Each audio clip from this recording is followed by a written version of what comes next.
maxaynu baranaynaa Ethics from the Quran.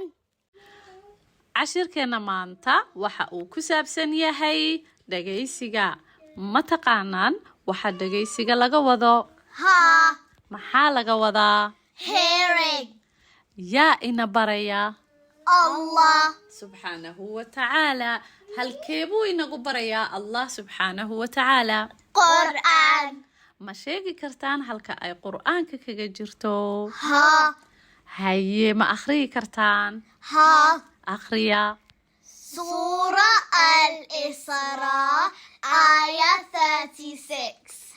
And do not follow what you have no knowledge of. The hearing, the sight, and the intellect, all these will be questioned. ما شاء الله الله سبحانه وتعالى waxa uu qur'aanka inoogu sheegay ولا تقف ما ليس لك به علم إن السمع والبصر والفؤاد كل أولئك كان عنه مسؤولا هرارعين وح آذن أولهين علمي هبال مقلك أرقى يولاب تمد والباء oo kuwaas ka mid ah waa la isweydiin